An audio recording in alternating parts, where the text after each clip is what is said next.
Waliwo said.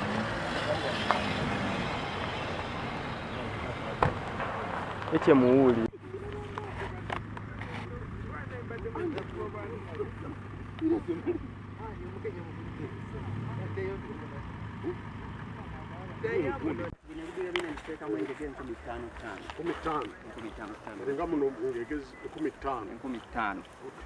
Naye kiri ekyemmale mmale mwe muli twagadde okusiba agakiira era nga tukola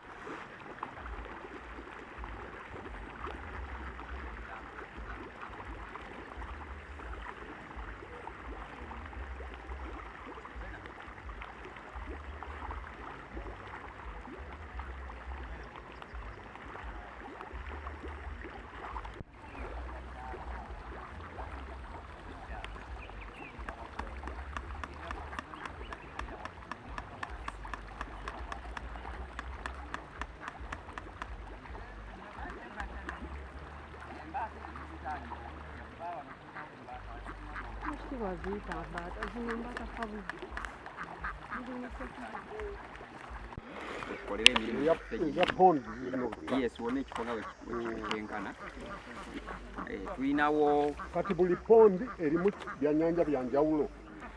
Owekitiibwa kino kyokka kyekirimu emmale biri byonna ebisigadde biri 10 naye byonna byangege wabula engege ezo ziri mu stage ez'enjawulo. Nkyabasaba abagenyi bwe tuba tubawa ebyennyanja buli omu akwata kike ate mu ttaamu balina okulya emirundi ena okugejja naye kiba kitegeeza nti okwendeeza ku muwendo gw'ennamba gy'ogenda okuteekamu Embaata tezirya Owekitiibwa embaata ezo zirya emmere yazo gye tuziwa. Badde ndowooza nti zirya byennyanja. Nedda Owekitiibwa.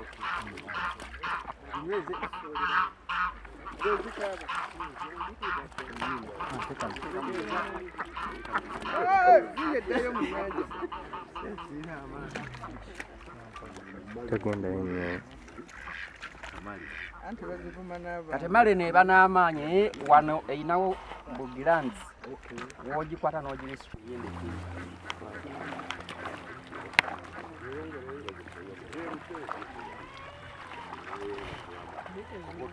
kakati wano kitukola tuli mu kuvubamu emmale wano tulinawo emmale twagala okulaba kiba kirimu byennyanja kiba muno mulimu emmale zokka wabula nga faamu eno erimu n'engege emmale zisobola n'okubuuka nali sikimanyiako ziraba zibuuka kale twagala okufuka tulabe zetusobola okuleetako naye nga mu kuvuba ebyennyanja bino tosika mulundi gumu osika emirundi egiwerako paka boweza omuwendo gw'oyagala naye nga tonna bakutandika kuvuba osooka n'okendeeza amazzi ate era n'ennaku 2 eziba ziyise era tewali wadde emmere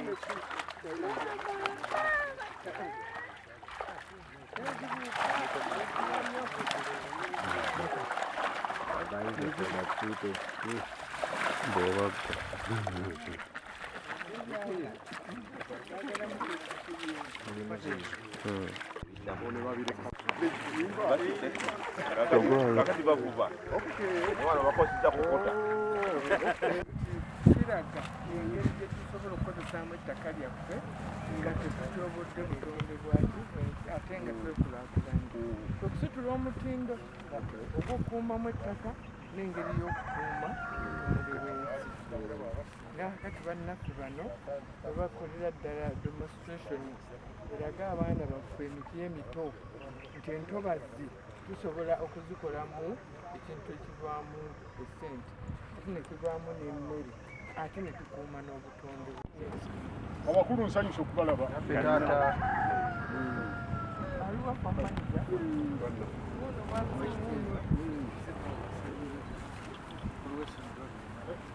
era weebale kukulira ssomero ery'amaanyi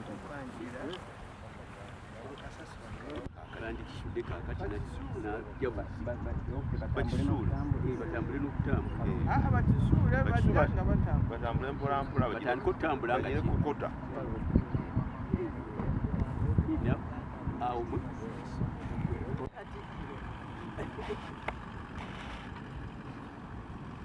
Nani wasa? Atigala ba kwagenda mukubo kwe kuli gundi. Ajja kano.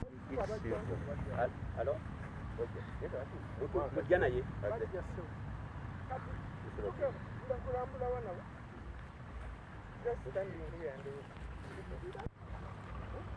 Baba, ate okubaga.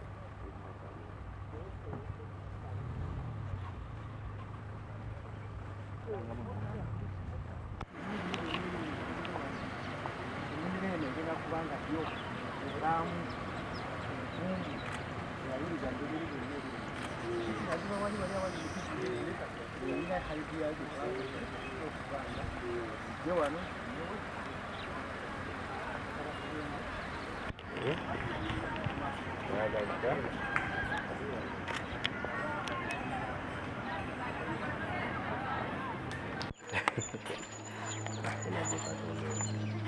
Perfetto.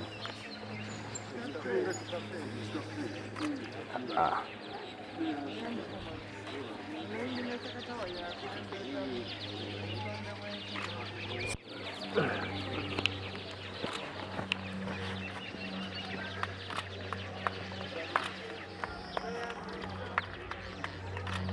Ekyamazzi kye kisinga okuvaayo. Yabe n'abantu ab'endwadde zonna.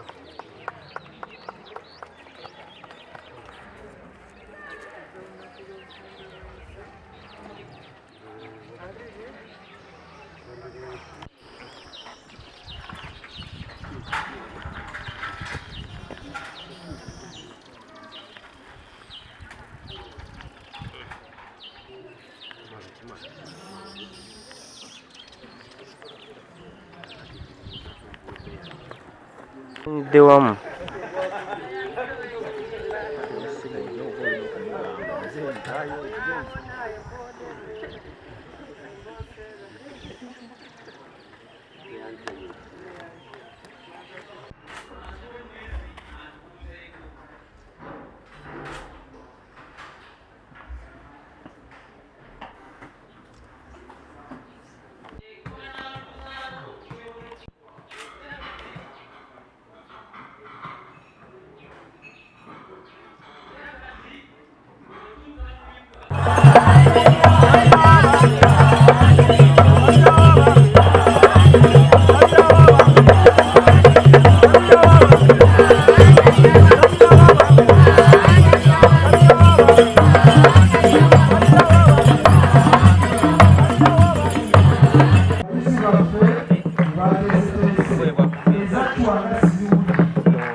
Engalo ez'amaanyi.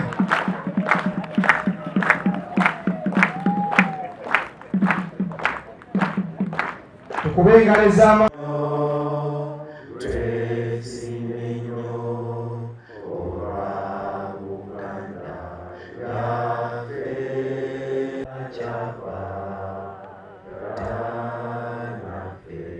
To Our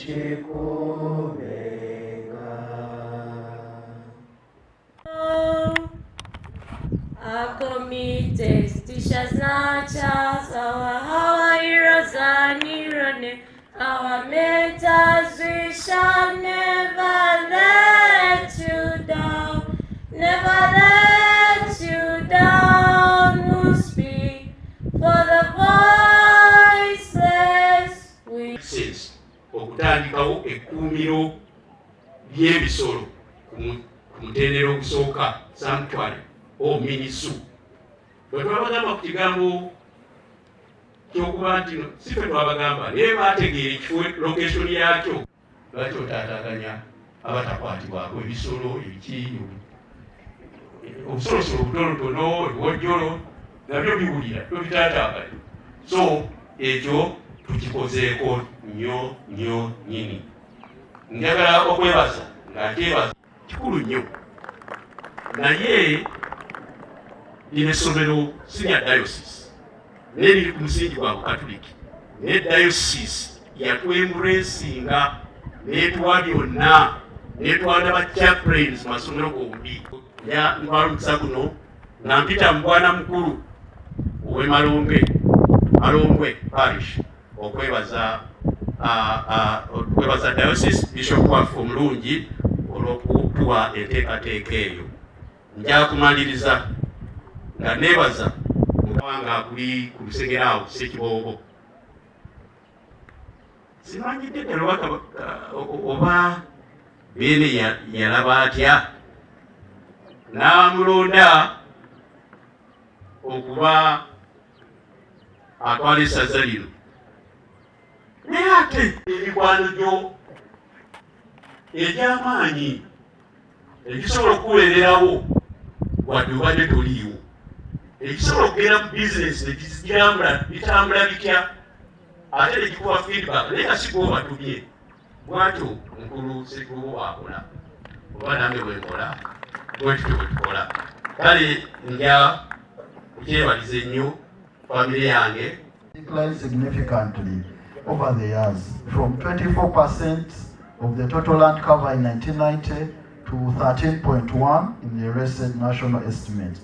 This decline has serious implications on rainfall regulation, soil fertility, biodiversity conservation, carbon household livelihoods, especially for communities that depend on forests for firewood, medicine, food, income, and cultural values. We have also participation of citizens. That is why the partnership with cultural institutions like Uganda are extremely important. The institutions command trust, identity. The Ministry of Water and Environment is implementing several programs aimed at restoring, protecting Uganda's natural resources. These include forest landscape restoration, wetland restoration, catchment management, climate change adaptation and mitigation.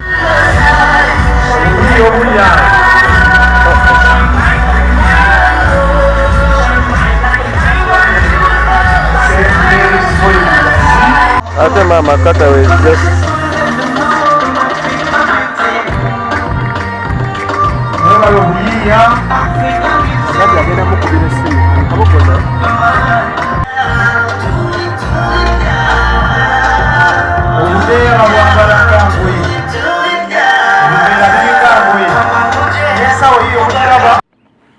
Owekitiibwa nga mmaliriza kkiriza nkuloopere. Njagala kwebaza enkolagana ennungi ennyo nnyini gye nnina n'abaami ba Ssaabasajja Kabaka abawangaalira mu ggombolola eno ey'e Najjembe n'eziriraanyeewo Kawolo, Buyugwe awamu n'Ennyenga.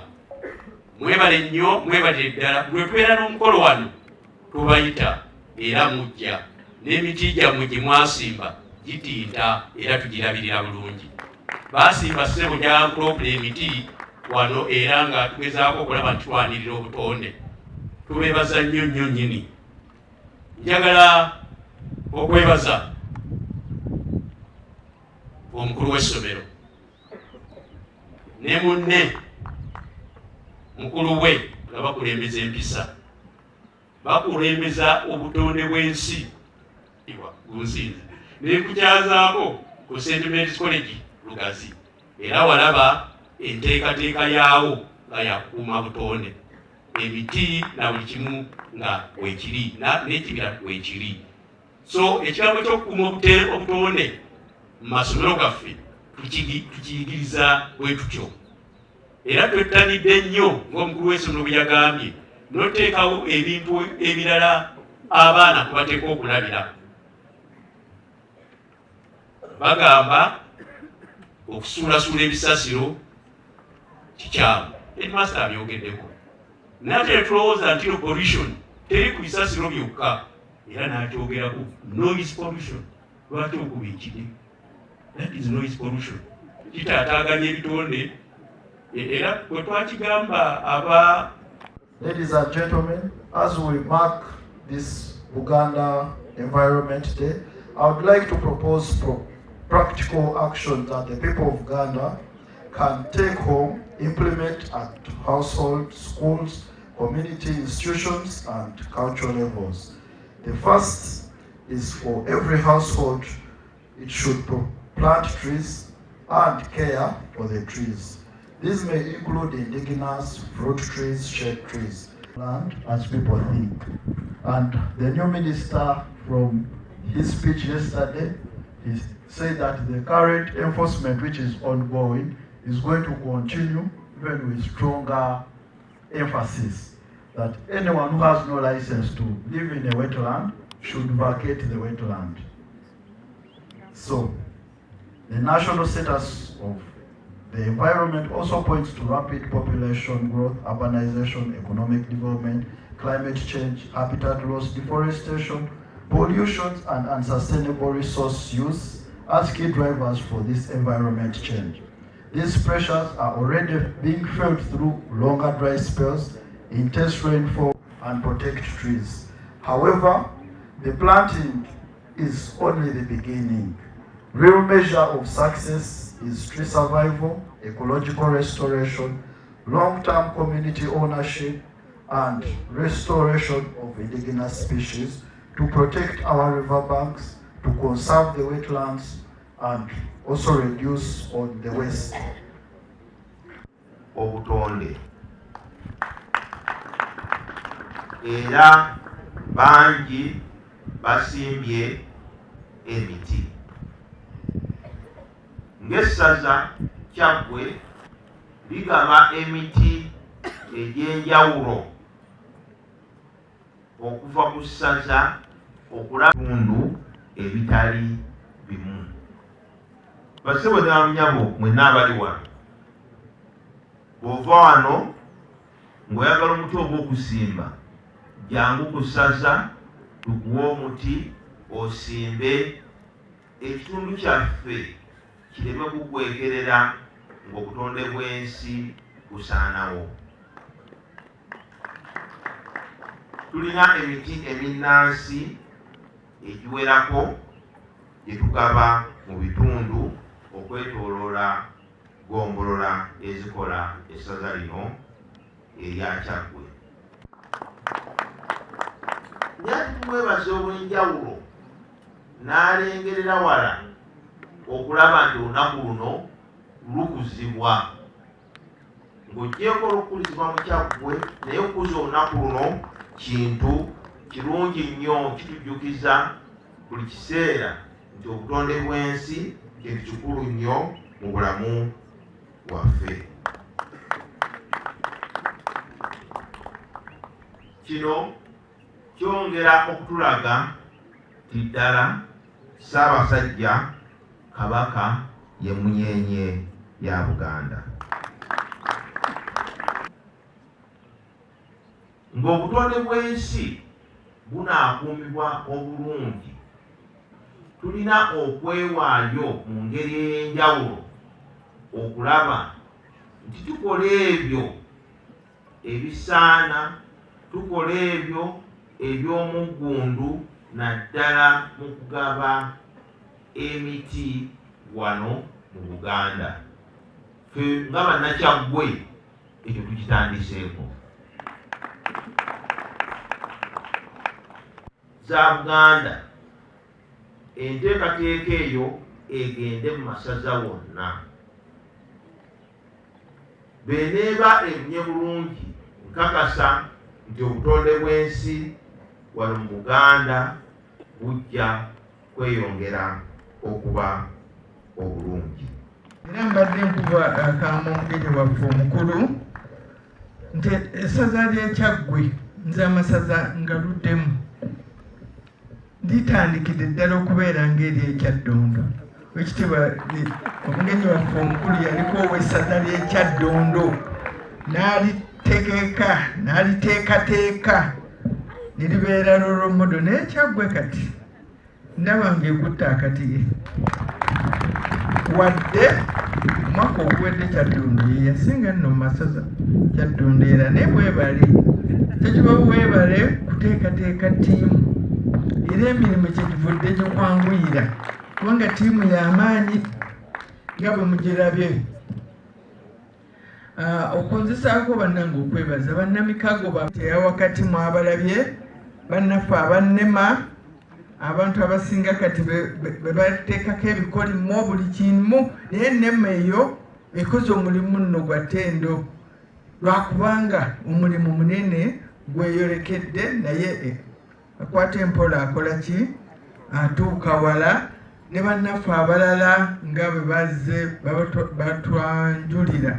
Tulina abatuwa endokwa z'emiti muludde mu Kyaggwe balina enkola eyo ey'okugaba emiti, naye n'Obwakabaka bugaba endokwa z'emiti bw'oba otaddemu okusaba kwo. Ate tuwa oyo abeera yeeteeseteese obulungi.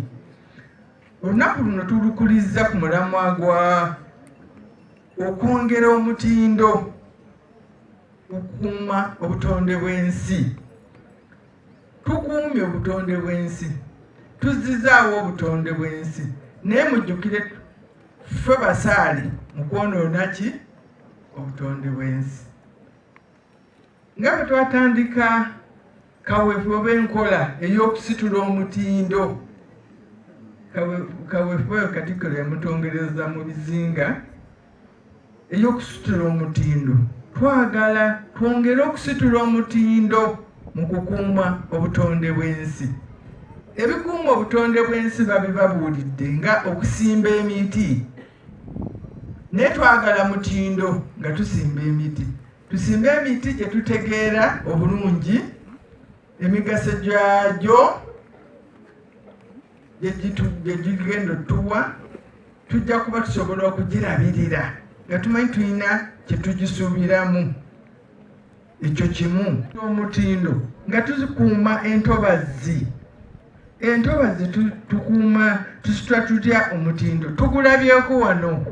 Era ensonga ezalonzesa essomero lino Mother Kevin ezo mukama wange kusitula mutindo mu kukuuma entobazi.